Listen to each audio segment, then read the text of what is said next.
Welcome, welcome everybody who is and will be tuning in to Sound Thoughts with Pastor Marvin McKenzie. This is October 14th, 2023. Right off the bat, I'd like to say, boy, I hope my sound is coming through. Every once in a while, I like to use my AirPods, and every once in a while, my computer will fool me, and I've got a little deal up there that says that my AirPods are connected, but then when I turn on the live screen streaming, it says that I'm using the computer's microphone.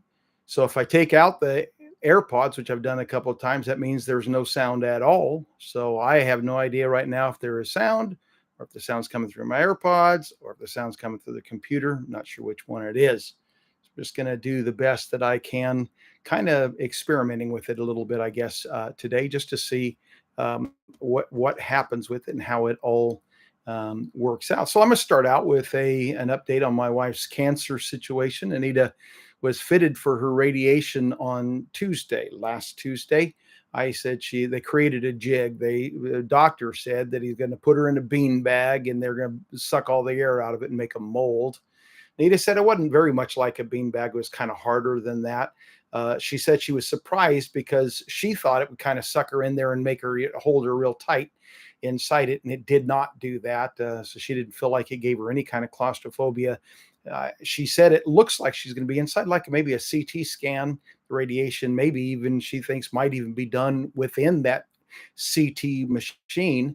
She's not sure of those sorts of things, but they prepared her for it. She said she didn't feel claustrophobic at all, which is good because she gets claustrophobic. She said it wasn't anywhere near as bad as the MRIs were that she had to have prior to her surgery back in March. And so she's all set up for that. It'll begin October the 24th, will be the practice run, and then daily after that for 5 weeks, 25 sessions for 5 weeks. She also had physical therapy session on Friday, and they wanted her when she started chemotherapy to enroll in a physical therapy session. And it's been whatever couple of weeks or so is how she's done it. This last time, I think they waited a month. And really, it's not so much to increase strength. What they want to do is they want to measure how her body is responding and whether she's losing strength or whatever in any given area, and just try to help her to maintain strength, because anything you lose in the chemotherapy, that's just that much harder to regain after chemotherapy is over. Anita has come off. Number one, they said she's already, even before it all began, she's so far ahead of most people her age that she could lose quite a bit and still be better off than most people her age would be. But she's lost nothing during the process of the chemotherapy. She didn't lose any. This was her last post chemotherapy physical therapy. She's lost nothing and improved in a couple of areas. She has 2 more physical therapies that are scheduled. One of them will be in the middle of the radiation treatments. They just want to check her one more time then, and they'll do a final time at the end of radiation just to see how she's done through the entire process. And so we are seeing her body begin to kind of heal and repair itself in almost every area. And we're very, very thankful for that. She's got some areas that, we know this is just takes some time, and it's just going to take some time for it to come back. And but we are thankful. We're grateful to God for His goodness and for His care, and for how well Anita is doing at this time. Today is Saturday, of course. I always do my sound thoughts on Saturday. At least that's my intention, to do my sound thoughts on Saturdays. And so today is Saturday, and that means preparing for messages for tomorrow, Sunday. The best day of the whole week is Sunday, the day that we dedicate and that we've set aside to worship and serve our God. And so I believe a Christian ought to, while Sunday is the first day of the week, and that's the day Christians worship God and we remember and memorialize the resurrection of Lord Jesus Christ. Originally, God had for the Jews, Saturday would be the seventh day of the week. That was the day that God rested, and the Jews were to rest on that day as a memorial that God rested on the seventh day of creation. And I kind of think it's a 2-day type of thing. We've got a weekend. Saturday is given to the first observance, and just kind of we focus that day. And I use my Saturday to focus on what's coming up on Sunday. That's what I try to do anyway. And so we're preparing for that. Sunday school tomorrow. Began just recently a series out of the book of out of the Beatitudes, Matthew in chapter number 5. And tomorrow we'll be looking at blessed are they that mourn. And so I believe I'm going to call that finding comfort in grief. Finding comfort in grief. The Beatitudes are a paradox, aren't they? The blessing, blessed means happy. Happy and blessed are those, and every one of the Beatitudes is really something that in our mind, in the flesh, we would not consider to be a blessing. I mean, we would look at this and say, boy, avoid that at all cost. And yet God says, blessed is the person who chooses not to avoid those things. And so we'll be looking at the comfort in grief tomorrow. In the morning message, we talk about, remember the lawyer came up to Jesus, Matthew 22, and which is the great commandment of the law? And Jesus said, well, the great commandment is to love the Lord thy God with all thy heart and the soul and thy mind. And he said, the next one is like unto it, to love your neighbor as yourself. And I'll be preaching on the greatest commandment. Lord, what wilt thou have me to do? And the greatest commandments. Pastor Caleb will be preaching tomorrow night. Looking forward to hearing from him.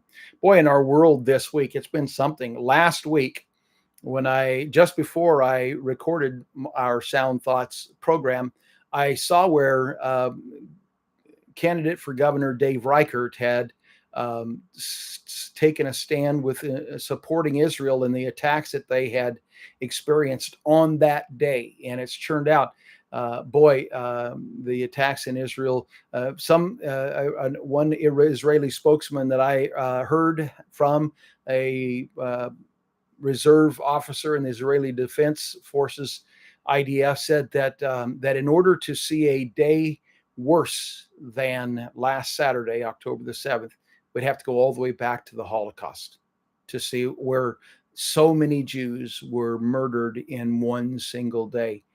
Terrific, terrifying, horrific event that took place last Saturday. Of course, there's all kinds of different points of view, depending upon your background and your persuasions and probably the influencers that you have in your life.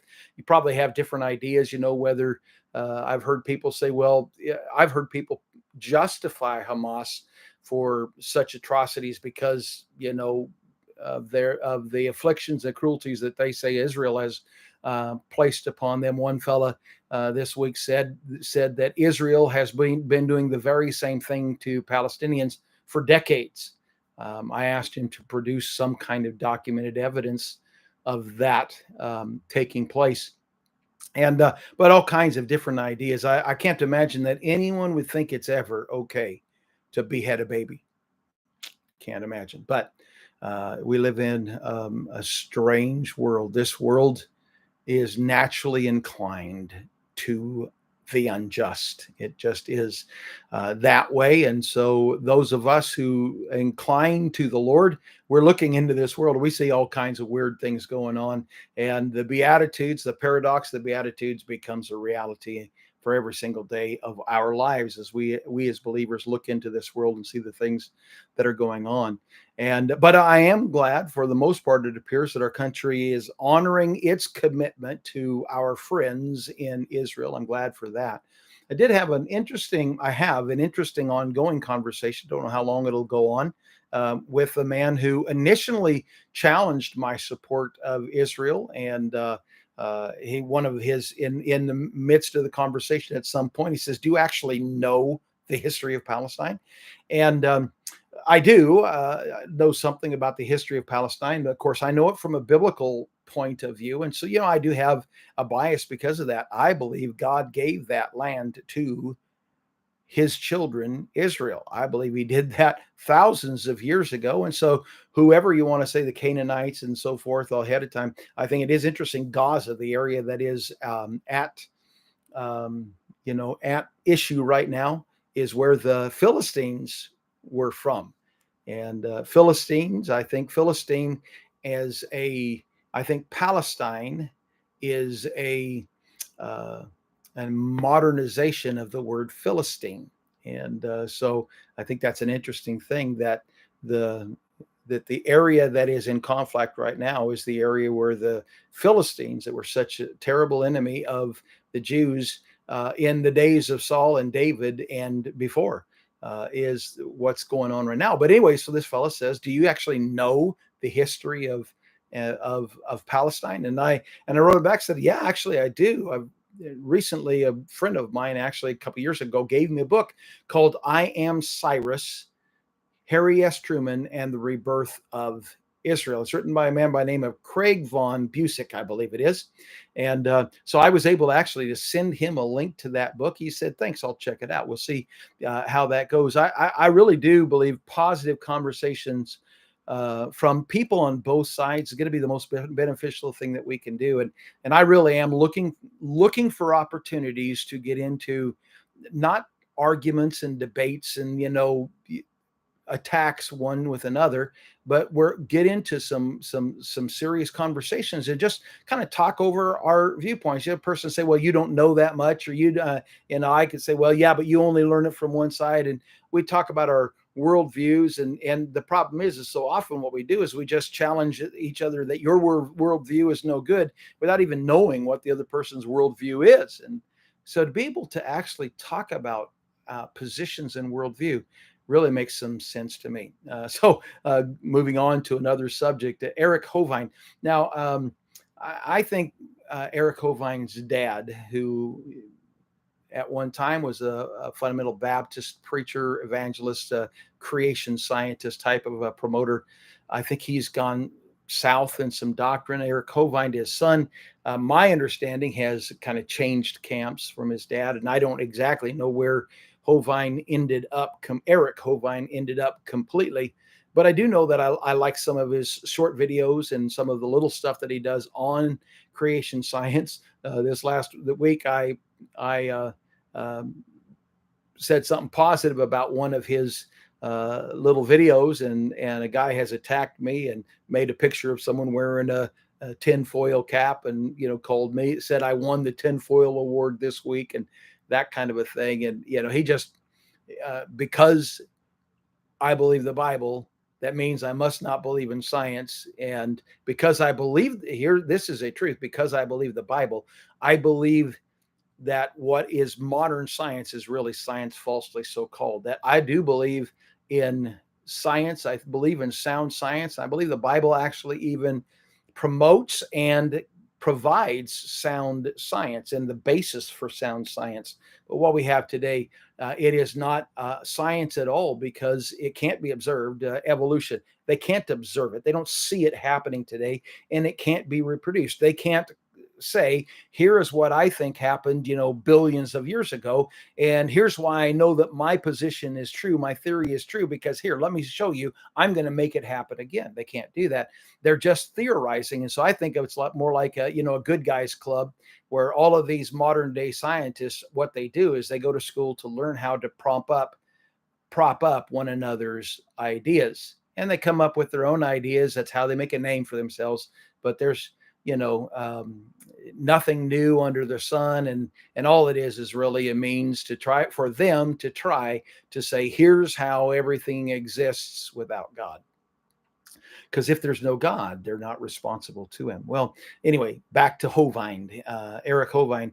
I saw where he promoted a video called Forensic Science and Creation, where he has a forensic scientist, actually works for, I think, Answers in Genesis, and he interviews her, forensic science and creation. I think it's worth checking out. It's 31 minutes long. It'd be worth checking out. By the way, by my saying that, this would be worth checking out, I'm not saying that I agree with everything that Eric Hovind is and stands for. I don't know everything Eric Hovind is and stands for. I do know that I've enjoyed some of his creation material. I believe that we as Christians, we need to be up on creation. We get bombarded in this world with evolutionary theory. We are bombarded by it. It is on your entertainment when you watch television. It is in your news. It is in the schools. It is in the books that you read. We are bombarded with information, with evolutionary theory and ideas and thought. And so in order to counteract that, we have to purposely look for creation science. And so Eric Hovind seems to have some good stuff to help us out with that. Matters of prayer. We ought to be praying for the leaders of our world in the day in which we live. We need to be in much prayer for the leaders of our world, for good minds to prevail, for reasonable minds to prevail, reasonable minds in Israel, reasonable minds in America, reasonable minds in Russia and Ukraine and around the world, reasonable minds in North Korea. We need to pray for reasonable minds and people for the leaders of the world, that we may live quiet and peaceable lives in godliness and honesty. And I'm always reminded when we pray that we may lead quiet and peaceable lives in godliness and honesty, remember that the priority is to pray for souls to be saved. Always pray for souls to be saved. Pray for those that are serving for our protection, both locally, that would be the police, and then in other places, that would be the military. And we sure need it. I live right next to JBLM, Joint Base Lewis McChord, and they practice all the time. So there's planes flying over constantly, and I can hear oftentimes the mortars and the gunfire and so forth that's going on at JBLM. But it does seem in that last week there has been some really heavy gunfire kind of stuff going on over there. And so I just want to pray for our military, keep them in prayer. Pray for those that are battling cancer. Chloe Rochester, praying for her, praying for my wife, Anita, praying for a good friend of mine, Kelly Anderson. I understand he has good outcome, but continue to pray for him. I have a friend, a preacher friend by the name of Ron Patterson. I understand that he has just recently, this week, is going on hospice care, has pancreatic cancer. Stage number 4 is what it was, but at this point, he's going into hospice care. Also, another family I'd like to ask you to pray for. I've got a preacher friend by the name of Tom Wallace back in Hickory, North Carolina, and he's got 2 granddaughters, Sophie and Charlotte. Both of them, I think Charlotte is 2 years old and Sophie is a few months old. And they both have a terminal illness called Battens disease. You can look it up if you want to do that.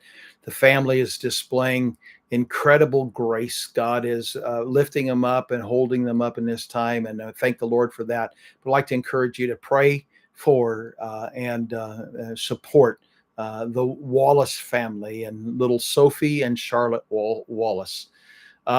And ask you to look into down below. You in the description is going to see several links to the books and other content that I've created. I ask you to take a look into there, and especially if you have read any of my books. Most recent one that I've finished is the Book of Jude, Contending for the Faith. You can find it on Kindle in a Kindle format and also paperback. You can see the link down below for that, and I encourage you to write a review of what my books. It looks to me like it's the 14th day of the month, and I'm almost at the highest month of sales that I've ever had. Now that's not a ton.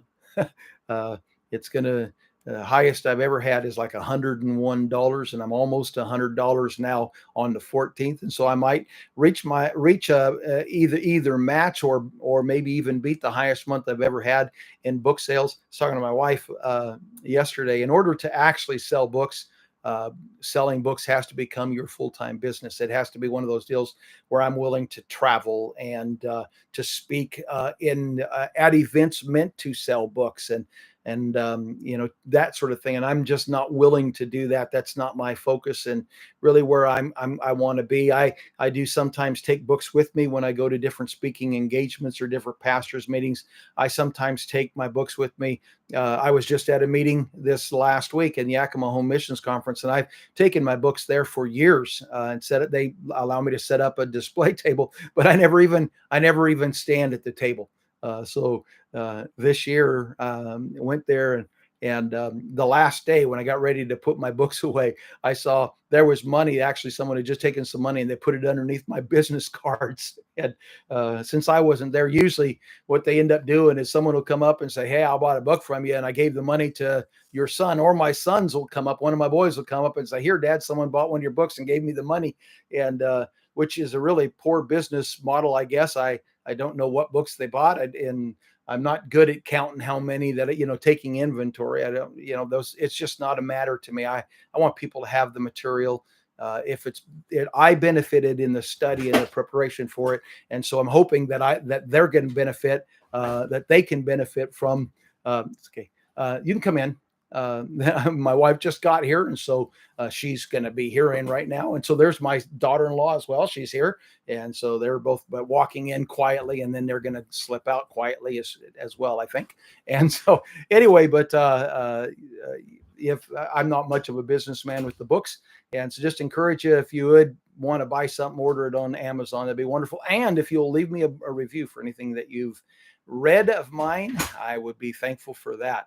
Want to also remind you that in my Daily Visit with God podcast, that's every day. It drops at 6:30 in the morning. I try to produce them a little bit, record them a little bit ahead. So right now I think I'm 8 days ahead.